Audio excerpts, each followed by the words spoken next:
പ്രതിഷേധങ്ങൾക്കിടെ മുഖ്യമന്ത്രി Pinarayi Vijayan Kottayam medical കോളേജിലെത്തി administrative ബ്ലോക്കിലെത്തിയ മുഖ്യമന്ത്രി മന്ത്രിമാരുമായും ആശുപത്രി അധികൃതരുമായും സംസാരിച്ചു. മെഡിക്കൽ കോളേജിലെത്തിയ മുഖ്യമന്ത്രിക്ക് നേരെ യൂത്ത് കോൺഗ്രസ് പ്രവർത്തകർ രണ്ടിടത്ത് കരിങ്കൊടി കാണിച്ചു.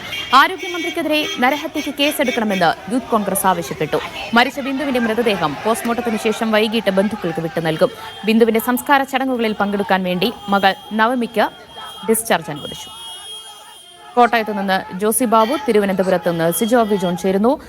ജോസി ബാബുവിലേക്ക്. ജോസി, മുഖ്യമന്ത്രി മടങ്ങിയോ? ആശുപത്രിയിൽ സന്ദർശനം നടത്തിയ ശേഷം മുഖ്യമന്ത്രി എത്തിയപ്പോഴും വലിയ പ്രതിഷേധമാണോ യൂത്ത് കോൺഗ്രസിന്റെ ഭാഗത്ത് നടക്കമുണ്ടായത്?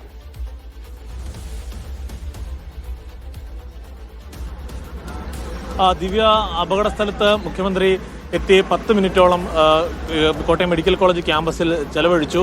സൂപ്രണ്ട്, അതോടൊപ്പം പ്രിൻസിപ്പൽ എന്നിവരടക്കവുമായി ആശയവിനിമയം നടത്തി. ഇതിനിടെയാണ് മുഖ്യമന്ത്രിക്ക് നേരെ പ്രതിഷേധമുയർന്നത്. രണ്ടിടത്ത് യൂത്ത് കോൺഗ്രസ് പ്രവർത്തകർ പ്രതിഷേധിച്ചു. SDP പ്രവർത്തകരുടെ പ്രതിഷേധവും ഉണ്ടായിരുന്നു. മുഖ്യമന്ത്രിയുടെ വാഹന വ്യൂഹത്തിന് മുന്നിലായിരുന്നു പ്രതിഷേധം.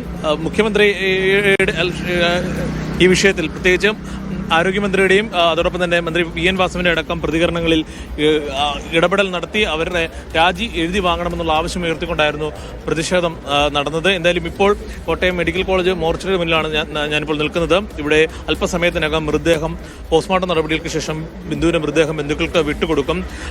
കോട്ടയം തലയോലപ്പറമ്പ് കീഴിലുള്ള വീട്ടിലേക്ക് മൃതദേഹം എത്തിക്കും. അവിടെയാണ് മറ്റ് നടപടിക്രമങ്ങൾ പിന്നീട് നടക്കുക.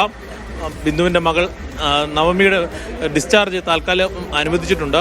നവമിയെ കിടത്തി തന്നെ ആംബുലൻസിൽ വീട്ടിലേക്ക് കൊണ്ടുപോയി അല്പസമയത്തിനകം ഈ മോർച്ചറിയിൽ നിന്ന് മൃതദേഹം പോസ്റ്റ്മോർട്ടം നടപടികൾക്ക് ശേഷം ബന്ധുക്കൾക്ക് വിട്ടുകൊടുക്കും. എന്തായാലും രാവിലെ മുതലുണ്ടായ ഈ സംഭവങ്ങളുമായി ബന്ധപ്പെട്ടുകൊണ്ട് വ്യാപകമായ പ്രതിഷേധമാണ് ഉയർന്നത്.